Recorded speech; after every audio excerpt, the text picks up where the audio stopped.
Hello and welcome to the Today's Homeowner Weekly Podcast. We're here to help you with the challenges we all face as homeowners. I'm Danny Lifford. And I'm Joe Truini. And each week, Danny and I are here on the podcast to answer any and all home improvement questions. And we want to hear from you. Send us your questions or comments at todayshomeowner.com/podcast. Okay, Danny, let's get started. Today's Homeowner Podcast is brought to you by the Home Depot. How doers get more done. This week, we talk about something that's kind of a thing of the past, a sunken living room, and in some cases called a conversation pit. What can you do to keep people from falling and stepping and tripping into this area of your home? We've got some suggestions to help a homeowner out on that. Also, channel drains or trench drains are a great solution to a lot of drainage problems. We'll explain exactly what it is and how it may help a drainage problem around your home. Also, we talk a lot about pavers because they're so attractive and so permanent once you install them around your house. If you do it right, we're going to talk about how to do a paver sidewalk. Also, what if you were able to mulch your flower beds and never have to do it again? Is there such thing as lifetime mulch? Well, matter of fact, there is, and it's fairly inexpensive. Also, we have a simple solution coming up, right, Joe? Absolutely, Danny. And this one is how to smooth caulk like a professional. So next time you lay a bead of caulk, this tip will help you get a nice, smooth, even bead. And if you've had a little trouble caulking something in the past, you're going to want to hear this great tip coming up. Well, okay, let's get started. Right now, we're going to visit with Bonnie down in Florida, see if we can help her out with a unique situation. Bonnie, welcome to the show. Hey, thank you. Well, tell us about this because, the old term conversation pit is, I think of a lot of houses I've been. We were actually out at a trade show and rented a house in Las Vegas, and I swear I thought it was a swimming pool because it was about 5 feet deep and had little seats around it just like you would have in a swimming pool. And I don't know, maybe it was an indoor swimming pool at one point, but it sure was an odd little conversation pit. So you have something similar to that, I understand. That is correct. When we bought the house, it had this pit. It's about 2 feet deep and about 10 feet wide in a semicircle. And the children loved it. They had parties, sleepovers. This was the hit of the neighborhood. But I was always concerned from a safety standpoint. And so now the children have moved on. We're empty nesters, but it's time to fill in the pit. It's just, but I guess it was very popular back in the day. Yeah, it was. You think about some of those trends and that people, love the sunken living rooms and things like that. But then so many times we've had to help people fill those in various ways because people kept tripping. You would come in and say, hey, how you doing? And bam, there goes another one. So you realize that has to change somewhere. Well, okay. Well, let me ask you this: the rest of the floor, is it concrete or wood? It's concrete, and then, of course, we put some tile, covered it with tile, and then portions of it are carpeted, too. So it's a combination. But I think my biggest concern is now, how do you feel? This is a very unusual request when you call in people to make a bid. They're like, what? Right. What is this? Yeah. Well, you do have to find the right person to do it because if they've been around a while, they've probably encountered it a time or two. We always recommend that if at all possible, to match the floor. If you have concrete around it, it's best that you have concrete here, even though in some cases where you have a sunken area like that, you're able to fill it in with wood. But the problem is, you're walking on this solid floor and all of a sudden you're going to feel something different. It's going to sound different. It's just going, so if you can get concrete in there, the better. Now, if it's 2 foot deep, of course, you would want to fill in about, you really only need 4 to 5 inches of a slab there. So you need, 19 or 20 inches of fill dirt. So a packable type of dirt, whatever's in your area, if you request that. Then the difficulty, of course, and the challenge is going to be to get that from point A to point B. Is this area anywhere near a entry door? No. Okay, so it's more in the center of the house. So that'll be the tricky part in finding a way, because just about everything's going to have to be wheelbarrowed in. And so, you would have the dirt delivered, wherever the closest entry point to the house is, to where the pit is. And then basically it's just good old-fashioned labor to load up that to load it up manually in the wheelbarrows, push it in. And then as you're putting it in, you put 5 or 6 inches in, and then you pack it thoroughly. You can use and how big did you say this is approximately? It's a semicircle, 2 feet deep, about 10 feet across, the widest point in the semicircle. I see. Okay. Well, that's a fair amount of work there, but I mean, I don't know anything other than just manual labor to be able to get that in. But, to put the clay in or whatever packable material you have, crushed stone is also an alternative. And but basically you put it in what they call, you're packing it and putting it in what they call lifts. So you're basically putting in about 6 inches, packing it, compacting it sufficiently, put another 6 inches, do it again, that type of thing, till you get it up to the point where you're ready for the concrete to be poured. And it's also suggested if you can put some small rods, some rebar, kind of drill in one side of the existing slab and into the other existing slab. Put a few of those there that kind of help to unify the new concrete and the old concrete. And you'll just have to get on the phone there and maybe call some of the remodeling contractors in your area that have run into this. And you may also want to consider having the area, when you're putting that dirt in there, have your termite company that has your termite bond come out and pre-treat that as well. Even though it's a small area, it's still one of those things that you don't want this to void your contract with your termite company. So I would do that before the concrete's poured. So it's a fair amount of work, but it would completely change that room that you have there, make it into a more traditional style. Right. I think we want that usable space, even though the square footage won't change. I think having it all one level is, we're ready for that. So, yeah. These are great ideas. Well, thank you so much. Oh, my pleasure, and I hope that works out really well, and also hope you have a great weekend coming up. Oh, will do. Okay, you guys be safe. Thank you. Okay. Thank you, Bonnie. Bye-bye. Joe, it is funny. I mean, that's an unusual one there. When I think about a style of house like this, I think about a Florida-style house, Yeah, and though it's 2 feet by 10 feet or whatever she said, it's not. They're not filling a swimming pool. So if they had to bring it in 5-gallon buckets, you get 4 guys, they could fill it up. It might take 4 hours instead of if you could pump it through a window or something, it wouldn't take hardly any time at all. But it wouldn't be that big a job. And then what I would recommend is when she puts down the new floor, I would probably take up the old floor, the old tile, and tile the entire space, but first put down an uncoupling membrane, especially over that area, because where that will really pay off is over that area where you've got that now patch. Because if there's any cracking or settling, the uncoupling membrane will prevent that from migrating up into the tile floor and affecting the tile floor. A very, very good idea. We wanted to let you know that our friends at the Metal Roofing Alliance have a comprehensive residential metal roofing buyer's guide. It's completely free. You can pick yours up right now at metalroofing.com. You need to check it out because it's a 23-page guide covering a range of topics from how to know when it's time for a new roof to everything and anything you need to know about metal roofing, because there's a lot of misconceptions about metal roofing, and this cuts through all of that and gives you the facts that you need to know. The Metal Roofing Alliance is a nonprofit organization that helps homeowners find quality installers. You can find out more and download the buyer's guide again at metalroofing.com. Right now we're going to head to Virginia, see if we can help Russell out. Russell, welcome to the show.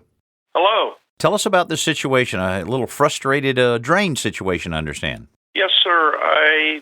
We purchased our property over 3 years ago, and I've got a detached 3-stall garage that's in a low spot at the bottom of a hill. Mm-hmm. And there's one corner of it where water collects.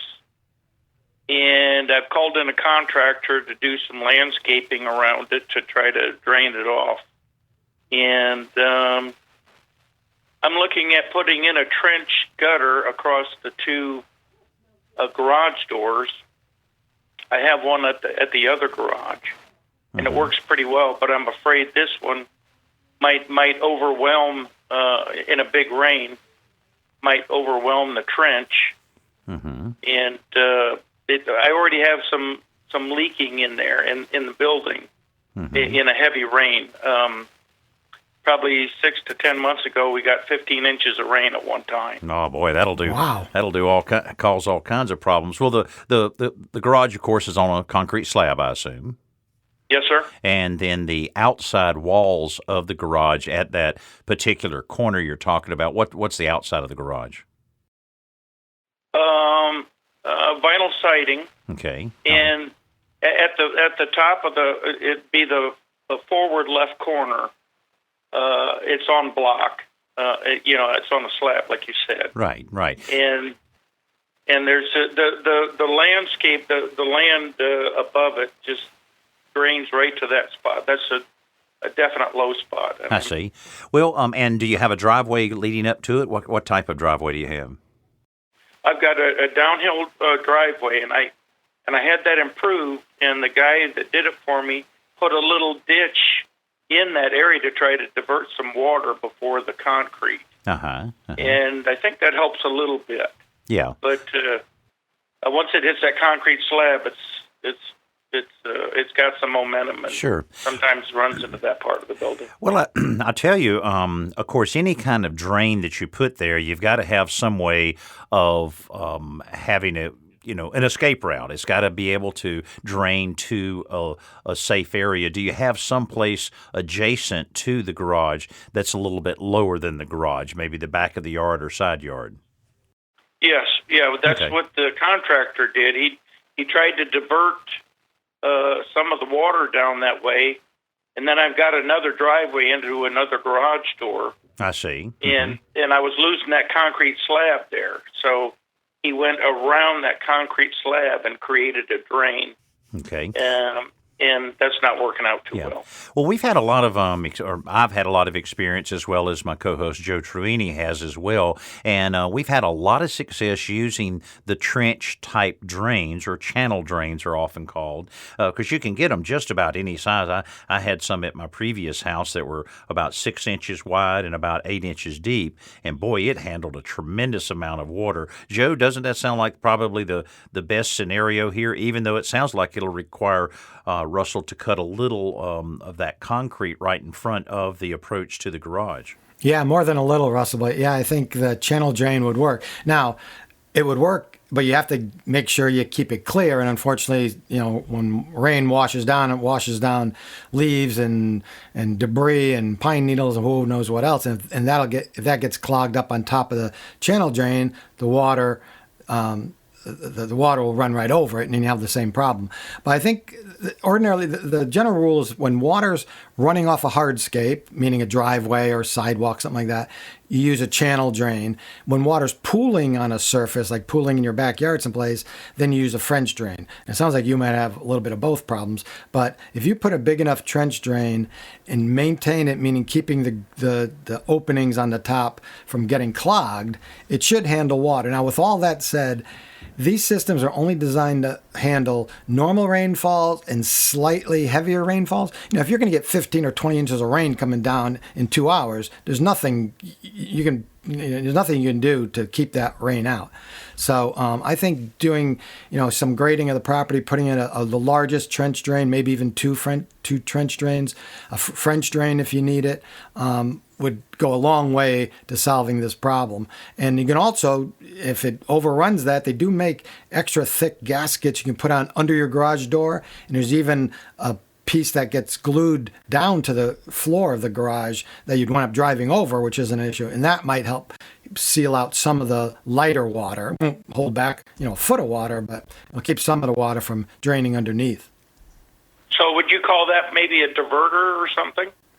The one under the garage door is just a heavy gasket. A diverter would be something that would block the water and then shoot it off in one direction or another. I've seen in driveways like halfway down where they dig a slightly shallow trench right into the asphalt. They mold it into the asphalt and it's slanted. And so when water hits that, you hardly even, it's like the reverse of a speed bump, kind of, right? And water hits that and channels it away before it ever gets down to your garage. Wow, this has been really helpful. I thought the trench drain might be my best solution, but this has really helped me come up with a solution that might be doable.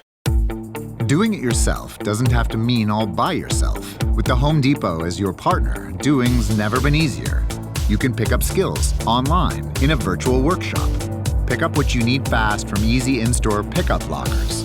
Even have it delivered same day. Oh, and if you don't have time to tackle a project, our home services can do it for you. This is doing like never before.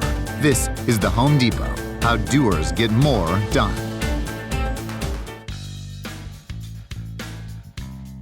Right now, we're headed out to the West Coast, to California. Joseph is on the line with a great question. Hope that we can help him out with it. Joseph, welcome to the show. Well, thank you very much, Danny. I appreciate that. I hope you can give me a little bit of help on my problem. All right. So it sounds like you're right in the middle of it. Okay, yeah. What I have is a crushed granite pathway that runs from the front of my house across the front of the house and then makes a right-hand turn to join the concrete pathway along the side of my house. When it was put in, it was well compacted, and then I added some liquid path stabilizer, so it's a pretty firm foundation. My question is, I would like to perhaps put some pavers on there to brighten it up and make it look a little better. I got you. Well, they definitely will do that, pavers. And with a situation like that, you can use the thinner pavers that are only about 1.5 inches thick. So that makes it less expensive and easier to use, because you're not driving vehicles over it. Vehicles, you would need to go up to the 3-inch or more along those lines. Now, I'll tell you what, we've done a lot of paver patios, a lot of paver walkways, just as recently, just a couple weeks ago in New Jersey, we did an elaborate project up there. And one of the things that really will make it hold up very well are the fiberglass borders. They're just these little angled borders that they come in, I think, 8 or 10 foot lengths. Mm-hmm. And so you're able to lay one on each side and just has a big spikes that go down into the ground. And then your grass or whatever you have adjacent to the paver, the patio will cover up that. They virtually disappear other than the tops. Kind of like a landscape border, if you will. Okay, right now I have an edging on there that's about 5/8 thick, the plastic edging. Oh, perfect. Okay, well, you're good on that. So what you'd want to do is you'd want to make sure that you're, using a level, that you're able to make sure those sides are nice and level. Or if you need to slant it just a little bit so that water can run from one side to the other, that's all should be handled by adjusting those borders first.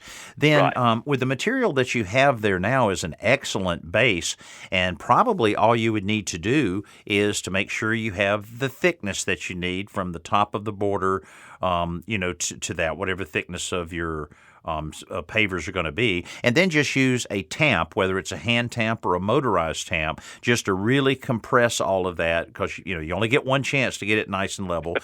And then the pros at Pavestone always use about 3/4 inches of sand after that. Okay, before you put down the pavers themselves. Correct, because that way you can get it completely level, exactly the way you want it, and have the thickness that you want. And then just start at one end with the pavers, and just no adhesives necessary. You just lay all of those, and then you're done. You'll never have to fool with it again.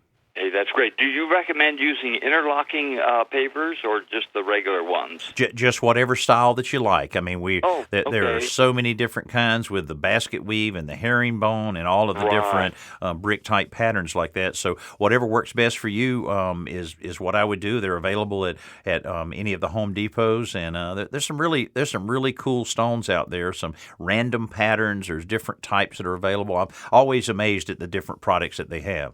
Yeah, I was kind of looking forward to. I have a brick front house on it. I was going to try to perhaps match that a little bit. Yeah, that's a good idea. Yeah. It sounds like you got a great project going there, Joseph, and I'm glad we were able to give you a few ideas on it. If you run into any other snags, just let us know. I surely will, Danny, and thank you so much. I appreciate you letting me on the show. Okay, my pleasure, and you have a great weekend as well. All right, I tell you, Joe, I'm hearing so many people wanting to put the pavers down, and they can be, initially a little intimidating for people. But boy, when you look at some of the videos on pavestone.com or on today's homeowner.com, it empowers a lot of people to try it, and man, you're done. I mean, once you get the paver patio or the paver walkway or driveway or whatever, you're pretty much completely done. You're not having to do virtually any maintenance at all. Right, and there are so many different colors and shapes and sizes of the pavers. You can probably get one that fits your project. And Joseph was asking, like, which paver he should use. Since he already has an established walkway with borders in there, I would certainly pick a paver that he can put in there and limit as the number of cuts. Because if he picks the right paver, he might not have to make any cuts. Because you don't want to pick a paver, you like it, then you realize, oh, it's 3 inches too wide, and I have to cut 1.5 inches off every single stone all the way down on each side. So that might be one consideration because he already has that established. Right, yeah. It might even be worthwhile, and that's a good point, because you could possibly even move one side or the other of the border out a little bit so that you do compensate for that. Because, boy, if you can get by without cutting pavers, that's the way to go on any design that you go with. Yeah, absolutely. In fact, when I many years ago, I built a project for Popular Mechanics of a brick patio. I didn't even care what size it was going to be exactly. I laid out all the pavers I wanted. I measured them, and I said, okay, well, that's what the size of the patio. Instead of making it exactly 8 by 10, maybe it was 8 foot 3 inches by 10 feet 2 inches, or whatever. But it held whole bricks, patio bricks. So I didn't have to cut any of them. Time for our Best New Product segment, brought to you by the Home Depot. How doers get more done. Sometimes it seems like we're not smart enough for our own smart home gadgets. Some have remotes, some have voice controls, and some have apps. Lots and lots of apps. That's what makes the brilliant Smart Home Control Panel such a great idea. It's an in-wall touchscreen control panel with built-in Alexa voice control that makes it easy for everyone to control popular smart home products like lighting, cameras, locks, garage doors, music, and climate control. It simply replaces a 1-gang to 4-gang light switch panel in the room or rooms where you want to add easy smart home access. It works with tons of smart home products, including Alexa, Google Assistant, Apple HomeKit, Ring, as well as Honeywell Home, Ecobee, and many, many more. The panel includes a built-in camera with privacy shutter, a built-in motion sensor, and the touchscreen doubles as a digital photo frame. All of this while it consolidates control of multiple smart devices into one control system. You can manage manually from your phone or with voice commands. Pretty intriguing, and technology is really making things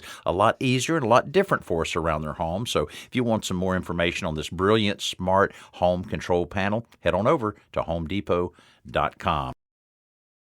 Right now, we're headed back to the hotline. Paulette is on the line with some landscaping issues. Paulette, welcome to the show. Hi, how are you doing? We're doing great. What's going on around your house there? Well, I have a rock bed around my entire house put there about 10, 11 years ago just to control moisture. And the weeds have kind of gotten out of control.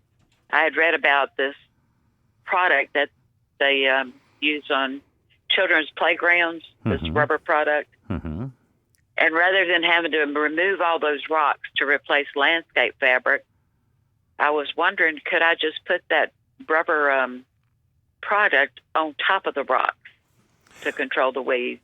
Well, you certainly could, and the material you're talking about is probably the recycled rubber tires. And we used it years and years ago, and I wasn't too impressed with it because it's like they still had the wire of the tire in it, and it just looked like old rubber tires.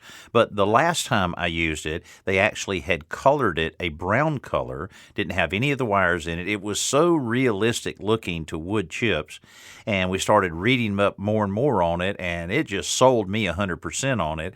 It has like a 10-year guarantee for color. I mean, it's never going to go away. You'll always have it. It doesn't have the tendency to float away like some of the wood mulch does and and so forth. And mulch in general is used for two reasons. One, to choke out weeds and prevent them from coming up, and two, to retain moisture. Now, I have some beds at my house that are heavily mulched, but still some, weeds will come up from time to time. But to answer your question, yes, you could put that directly over the existing rocks without any problem at all.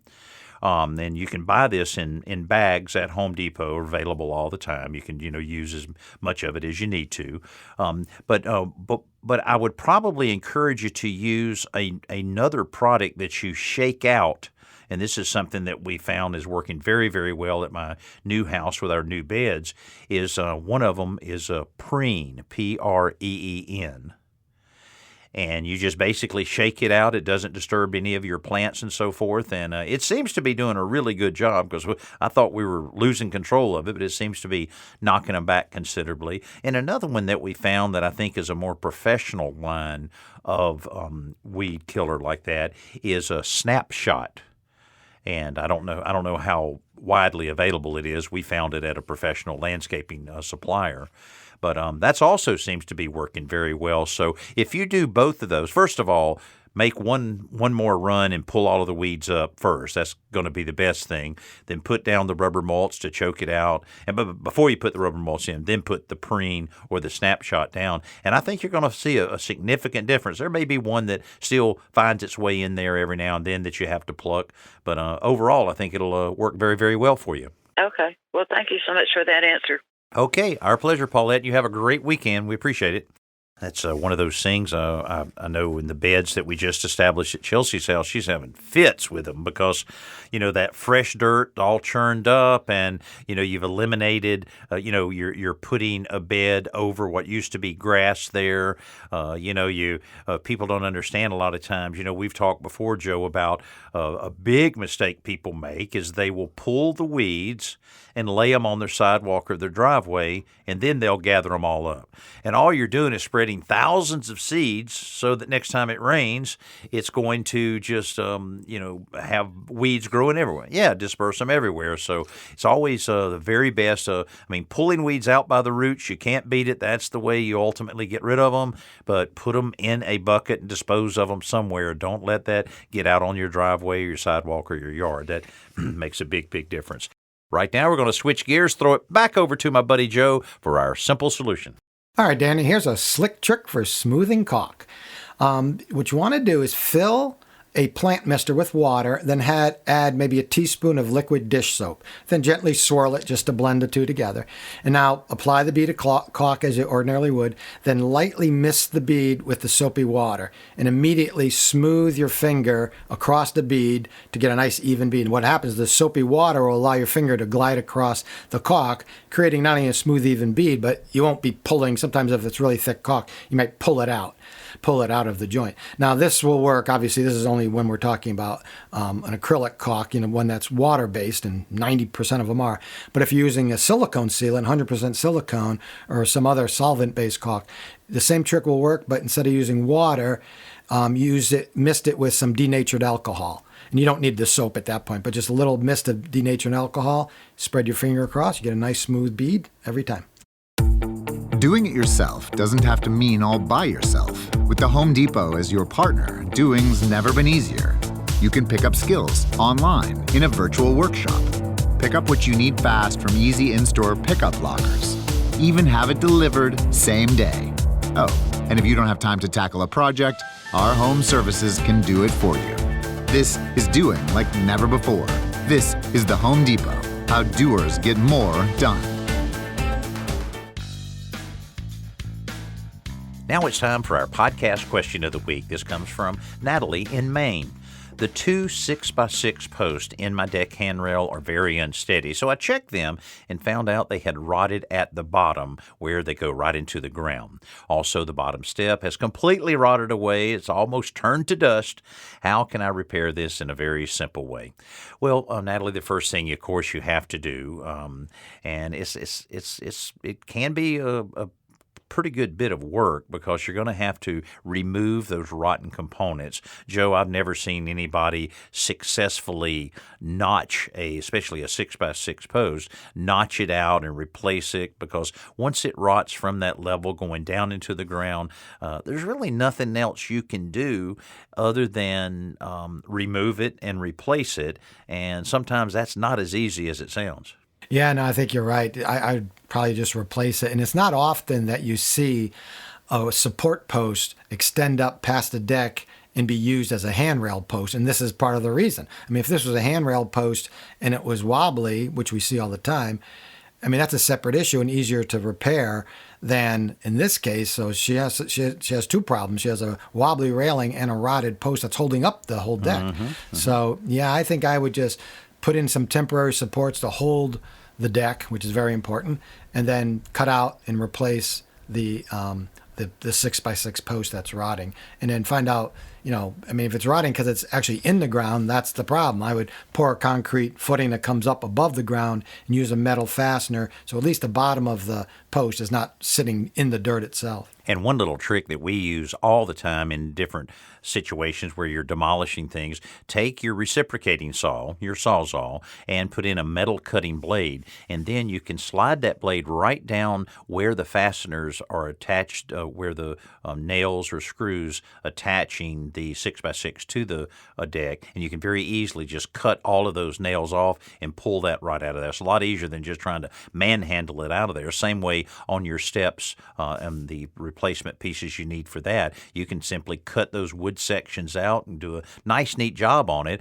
because then you can splice in your new treated wood pieces right next to it and make sure you use as many screws as you can to tie it all together. But it's a little bit of work ahead of you there, Natalie, but you certainly want to take care of that unsafe situation that you have there. And we would remind you on that, if you have a wood deck out behind your house, take a close walk around it, examine it real closely, making sure those handrails will do their job if they're called upon. Make sure any of those steps or stairs or steps that you have are in good shape and your spindles are in good shape. You don't want the kids finding a loose spindle and maybe tumbling off the deck. So all of those things are important to have a fun, safe summer, and that's what all of us here at Today's Homeowner hope exactly that you're able to have that. And we appreciate any questions that you would like to send us, and you can do so by going to todayshomeowner.com/podcast. And thank you again for all those great reviews we get each week. Keep them coming. I'm Danny Lifford along with my buddy Joe Truini. Thanks for listening to this Today's Homeowner Podcast.